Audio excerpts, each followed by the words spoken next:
Again, another team win, just like the last time we spoke in this room, and really, really happy to see balanced scoring again, high assists total.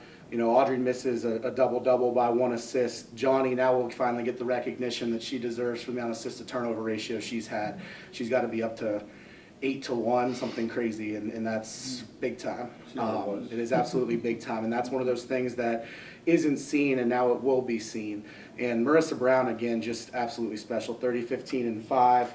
And she did it through a lot of double teams and a lot of abuse today. They were very physical with her, and she did not back down for 1 second, so I was very pleased to see that.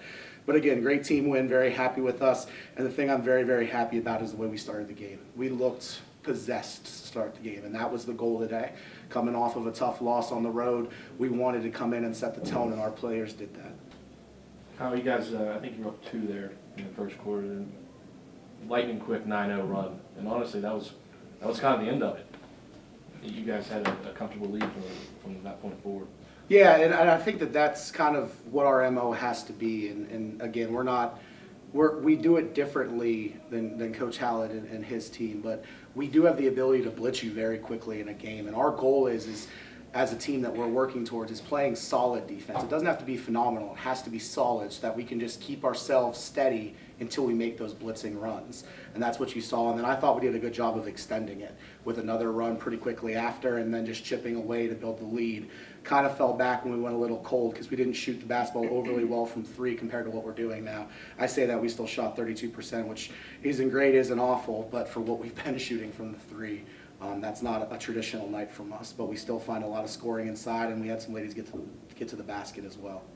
Just played with tremendous pace, though. How important is it to play with that pace for this team?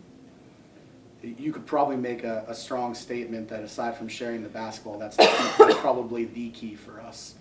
And that is, it's who we are, it's how we practice, and it's what we train ourselves to do night in and night out, is just go hard at people. And the key for us is having that pace while controlling the pace when they have the basketball, and we're starting to grow in that, and I'm very pleased to see that. Clayton Girl was obviously a handful tonight, but you look at the rest of it, she was pretty much the only handful. Yeah, and Sydney Clayton's a kid that we've known for a long time, and she's special. She's really good, and she's a kid that just keeps getting better and better. So compliments to her and compliments to Coach Eckleberry, because Jenna does a phenomenal job in general, but talk about player development with the kid. That kid gets better every single time I've seen her, and she is a handful. She leaked out a couple times in key spots where we tried to make hustle plays, and I can't fault Marissa Brown for going after an offensive rebound, but in those situations when you're up 20, I'd prefer she just keeps us from getting a layup up. So it's a hard conversation to have to clean up, but she made some really tough finishes, and she is a special player. I think she's an all-conference post player. And I will say this, we did a great job of neutralizing Kayla Tibbs and Lauren Reed, especially Kayla Tibbs. I mean, you talk about what she just went off for. I think she had 7 or 8 threes in the 4th quarter against Glenville. I mean, the kid can truly fill it up, and we threw Olivia Belknap, we threw Brandy Beater a lot. There was several players that guarded her, and they did a phenomenal job. And then the other thing that I love to see was the fact that we were protecting one another in those situations. So if they got clipped on a screen, it seemed like somebody else was there. If she tried to curl it, it seems like somebody had their back. And it was good to see team defense, not just individual. I don't know maybe if engaged is the right word, but in the last couple of years, you guys, when Brandy Beater is engaged in the game, you seem to be a different team. Yeah, there's no doubt, and I think this has been the most consistent we've seen Brandy is this season.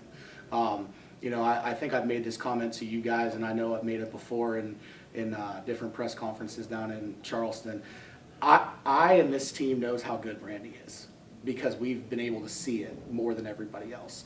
But in her prior years with us, you would sit there and there'd be teams that go, man, Brandy's really good because maybe she has good games against these 3 teams from the conference. And then the rest of the conference is labeling her on their scouting report a role player because they haven't seen it. The reality is Brandy is an all-conference caliber guard when she is, like the word that we like to use is engaged. And she is being way more consistent, and that is getting us a really, really good lift. So I'm really proud of Brandy, and for one of our seniors who I love dearly, it's good to see.